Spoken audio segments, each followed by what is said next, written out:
Is everybody, every day we get closer to the truth of what really happened in Syria. Maybe we have more doubts coming out in the media. We have explosive accusations today from Russia once again saying this time that they have incontrovertible evidence that the chemical attack not only was not carried out by the Syrian regime, as we would call them, the Syrian government, but that it did not happen at all. In other words, the video, which was spontaneously uploaded to the internet, spread around like wildfire, the video that everybody's seen, that most of this evidence is based off of, might be completely fake. That's what the Russians claim. The U.S. claims that Russian troll activity has increased 2,000% since the airstrikes. And you know what those Russian trolls are doing? Well, half of them run YouTube channels and radio shows, apparently. One thing I will say is that the alternative media, I actually got a little misty-eyed listening to Richie Allen after listening to the lunatic Alex Jones, who, even though he went crazy, he's anti-war. He did anti-intervention. And then you go to Jimmy Dore on the left. Everybody is speaking with one voice. You go to Zero Hedge. What I'm going to refer to was linked in the very first article from Zero Hedge today, the one that they highlight all the way at the top of the page, saying that Russia says they have incontrovertible evidence that the chemical attacks alleged to have happened in Ghouta did not happen. The OPCW is there on the ground, although they can't go to Duma yet. There's a conspiracy theory around that. I'll get to the news of it. So first, I'm your host, Nathan Stoltman. That is my producer, Doshi.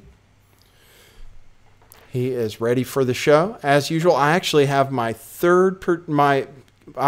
key grip, maybe we're going with. That's Sumi back there. I have the director to my right, who is anonymous. And we're going to bring you a show today brought by my sponsor, my company, Truth Revolution Clothing. It makes shirts like this, mostly real, which people know who watch Lift the Veil what that means.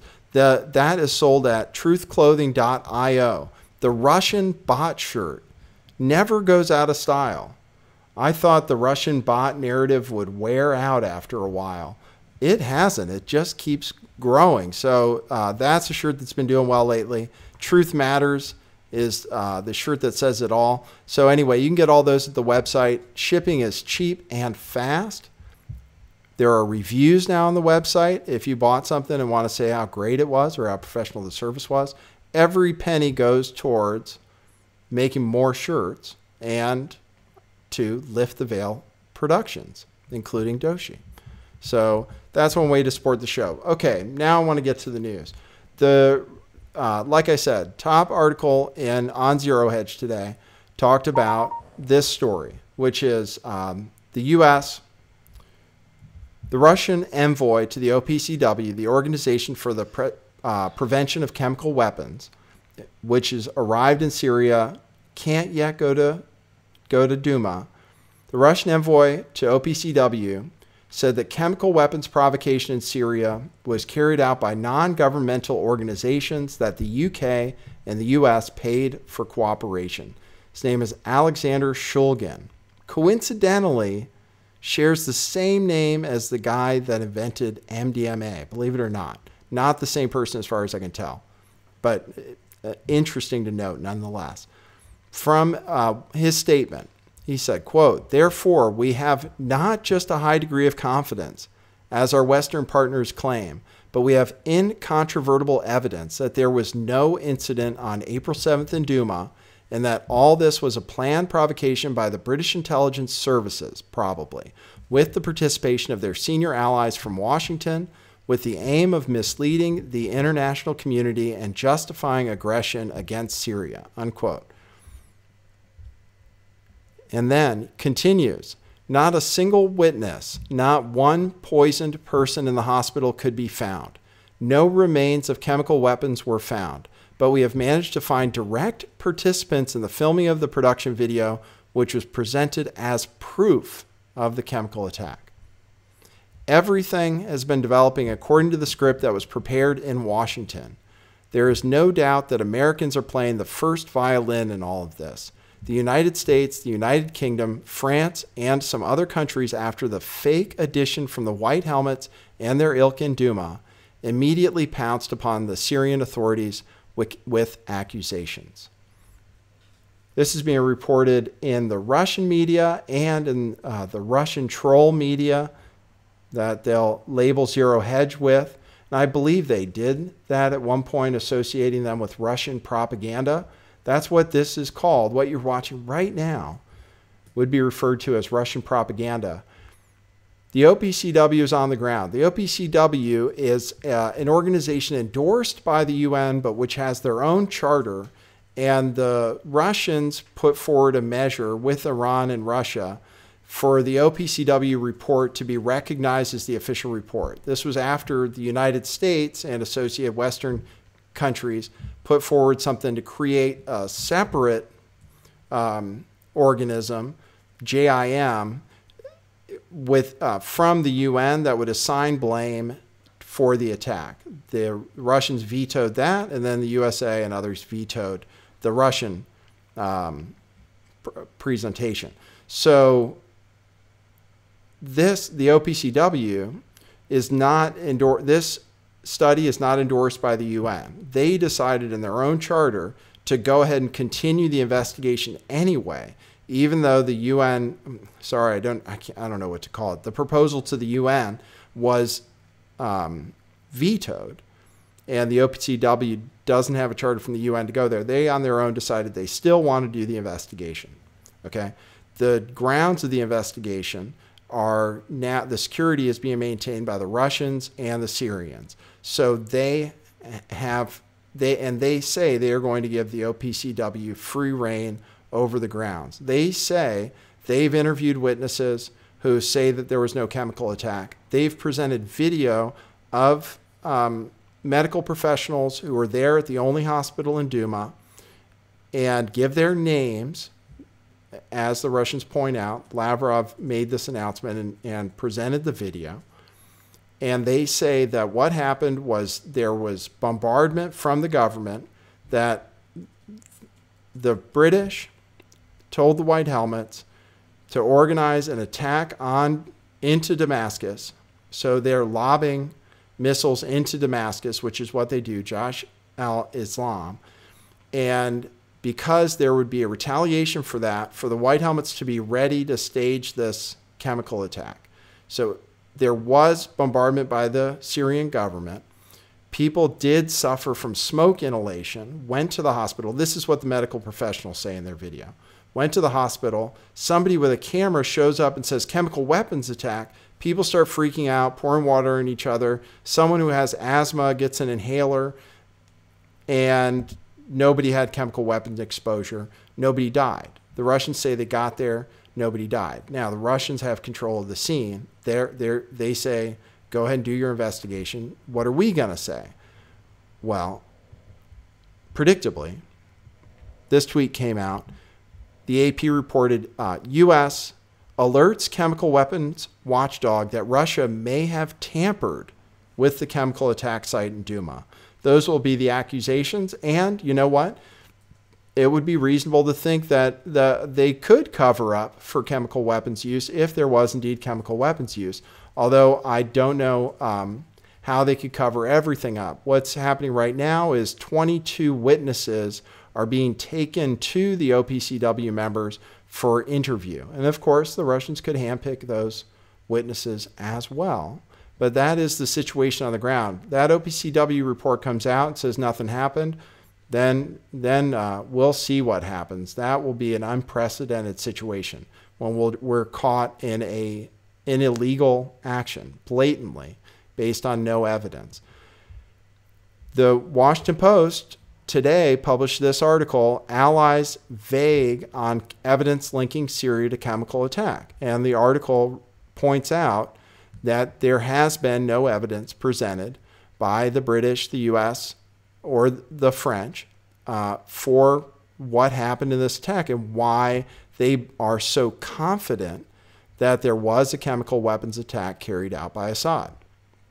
In this article, it says, Britain, France, and the United States have primarily cited publicly available open source information and unspecified intelligence as evidence for the chemical assault, and in turn for the U.S.-led airstrikes that were launched before international inspectors had investigated.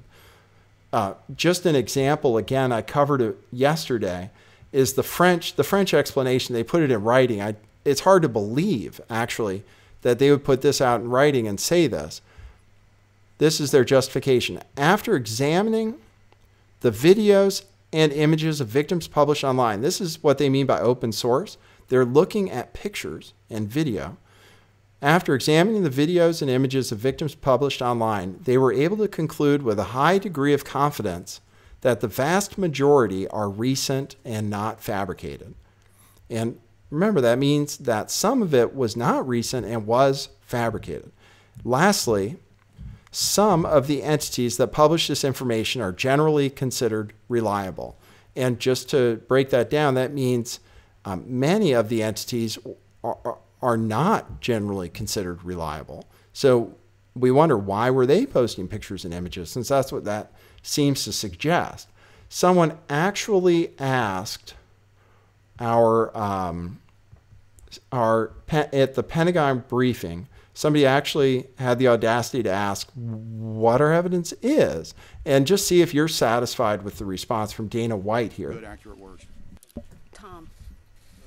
Secretary Mattis said last night he was pretty convinced that chlorine was used. He's still waiting on sarin.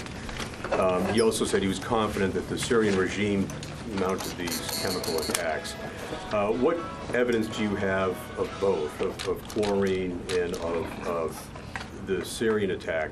And also the OPCW is on the ground now. They're collecting information on that. We are still assessing, but as the Secretary said last night, he is confident of the evidence that we already had, and which is why he recommended the strikes last night.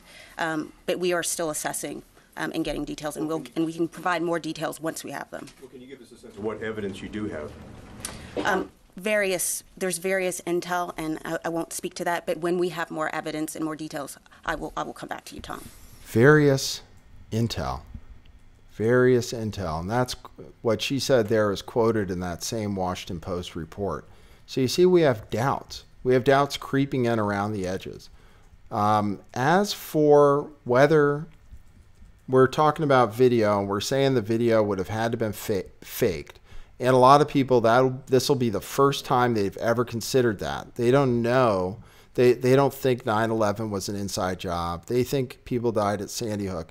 Now there are a lot of people that are about to be red-pilled big time if they are told and believe that the chemical weapons attacks did not happen, which could happen from the OPCW report if the OPCW can't be pressured into it. People are going to be red-pilled big time, because then they're going to have to say, oh my God, there was video and it wasn't real. If those people watched, for example, there were famous pictures of this little boy who you're going to see and recognize that was apparently the victim in Aleppo of indiscriminate government bombing, probably including what they call barrel bombs, which is a propaganda construct, by the way. There is no such thing. Bombs are bombs, by the way.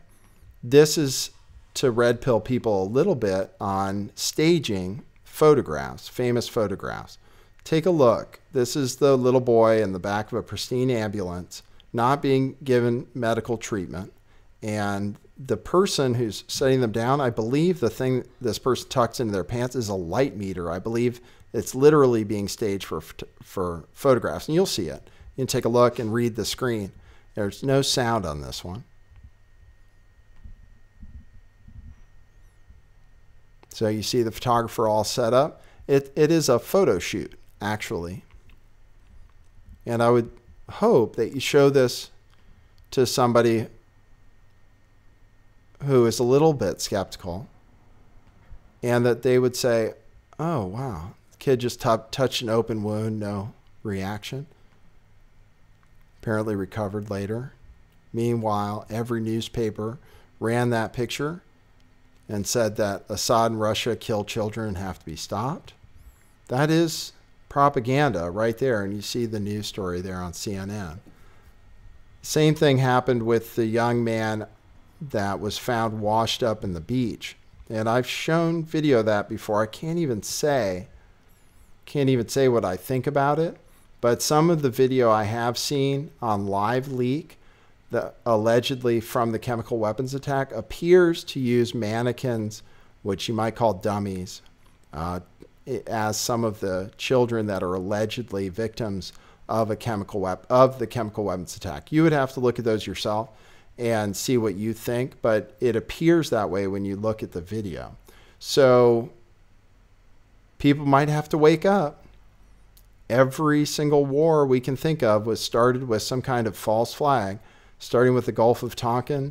Well, not starting with, but a nice, obvious one for everybody. It's been recognized as not being a real thing. Gulf of Tonkin to get us into Vietnam, where, speaking of chemical weapons, we sprayed Agent Orange indiscriminately there and haven't had to face any tribunals for war crimes of any kind. And what we've just done in Syria may be completely illegal and exposed as such very soon.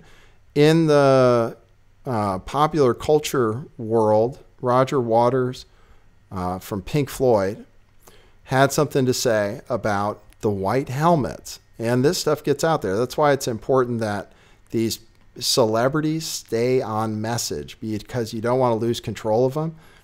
Waters has always been a little bit out of control of the establishment. And if you listen to music, you can see he's pretty tuned in. This is what he had to say at a concert. The concert was in Spain. He was about to have someone from the White Helmets come out and speak to the crowd. I guess they arranged that as part of the concert.